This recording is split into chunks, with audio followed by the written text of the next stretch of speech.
আসসালামু আলাইকুম, কেমন আছেন সবাই? আশা করি সবাই সুস্থ এবং ভালো আছেন। যে যেখানে আছেন সবাই নিরাপদে আছেন। আলহামদুলিল্লাহ, আমিও বেশ ভালো আছি আপনাদের দোয়ায়। এখন বেলা ৯টা বাজে আর আজকে উঠান ঝাড়ু দেওয়ার কাজটা খুব সকালে শুরু করি নেই, কারণ এত পাতা পড়েছে। আমাদের এখানে কিন্তু বৃষ্টি হয়েছে, আমাদের এখানে আবহাওয়া খুবই মেঘাচ্ছন্ন। কোন দিকে কীরকম সেটা আমি জানি না। আমাদের এখানে আকাশের অবস্থা খুবই মেঘাচ্ছন্ন, তত বেশি একটা ভালো না। এখন শীতকালে মেঘ আসতে আমি দেখি নাই, তারপরও বুঝি না যে কেন মেঘ আসে। যাই হোক, আর ওই বৃষ্টির কারণে অনেক পাতা পড়েছে উঠানে। তাই আজকে সকালে ঘুম থেকে উঠে টুকিটাকি যে কাজ ছিল সে কাজগুলো আগেই সেরে নিয়েছি।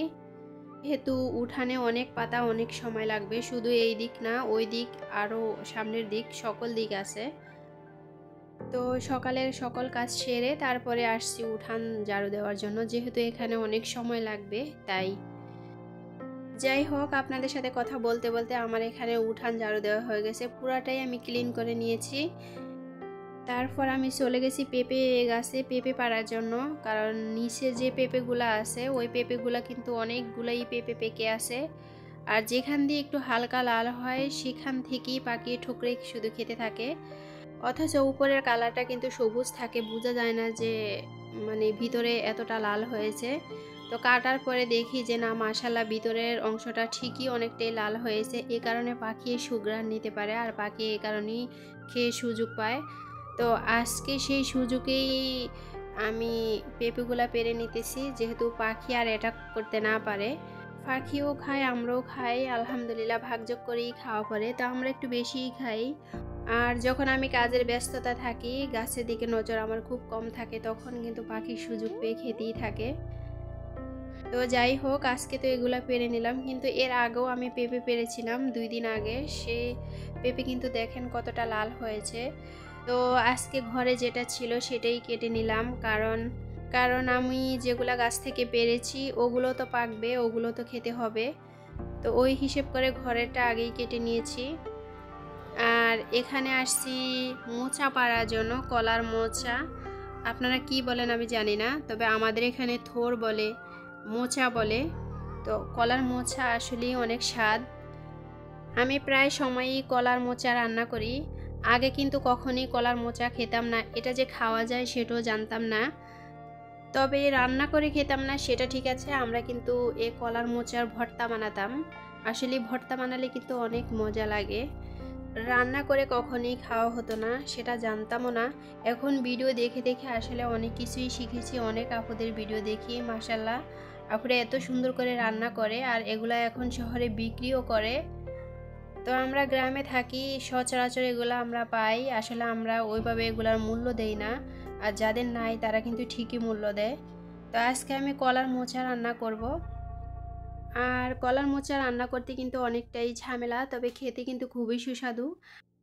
এর আগে আমি যেদিন ফার্স্ট কলার মোচা রান্না করেছিলাম ওই দিন এতটাই মজা লেগেছে, আমি ভাবতেও পারিনি যে এই কলার মোচা এতটাই স্বাদ হবে। আমার কাছে খুবই ভালো লেগেছিল। ওই থেকে কলার মোচা আমি কখনো ফালাই না। আর আমাদের বাড়িতে তো অসংখ্য কলা গাছ আছে, সব সময়ই মোচা থাকে। তো অনেক সময় খায়, অনেক সময় খায় না, যখন মন চায় তখন খায় আর কি। তারপর আমি চলে আসছি লাল শাক তোলার জন্য, কারণ শাকগুলো অনেকটাই বড় হয়ে গেছে। এখান থেকে বড় যেগুলা ওগুলো আমি আজকে উঠিয়ে ফেলবো, আর ছোটোগুলা থাকবে।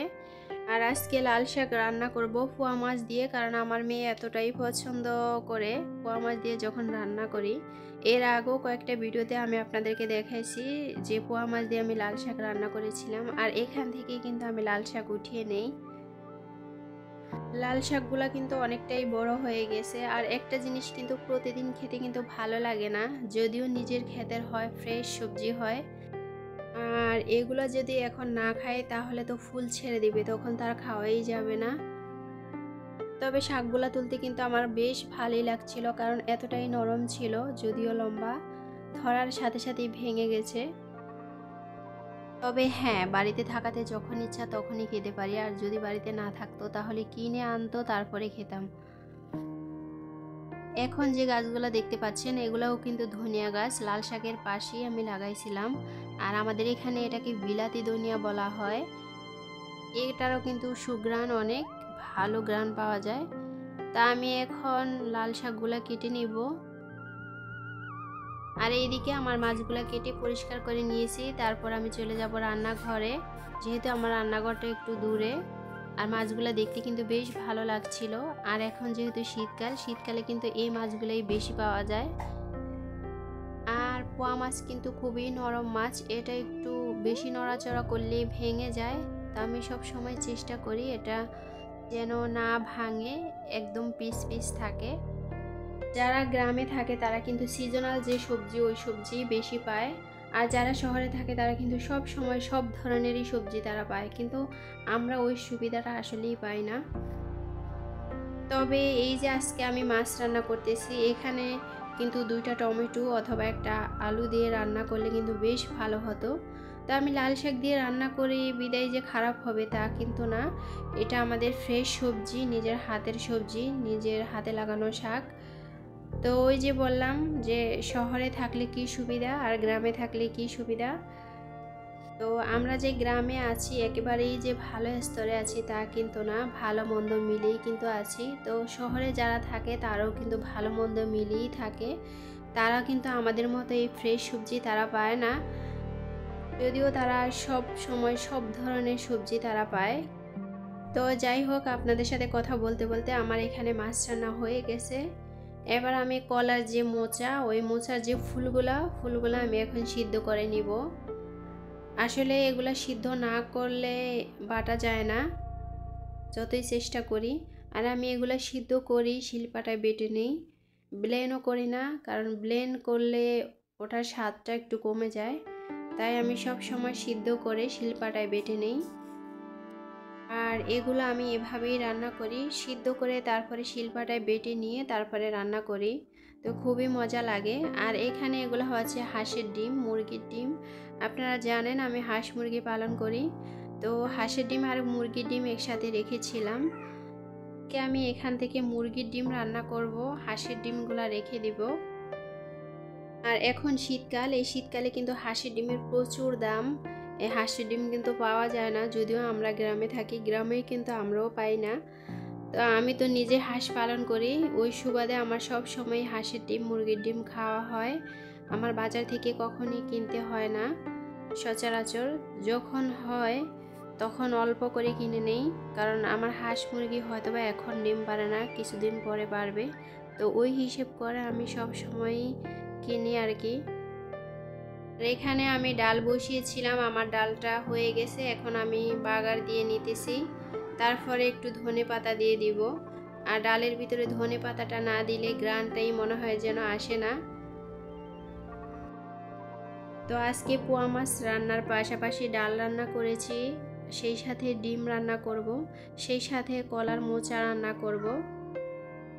আর এখন যেহেতু শীতকাল, দিন কিন্তু খুবই ছোট, কাজ করে কিন্তু সময়ই পাই না, কখন সময় চলে যায়।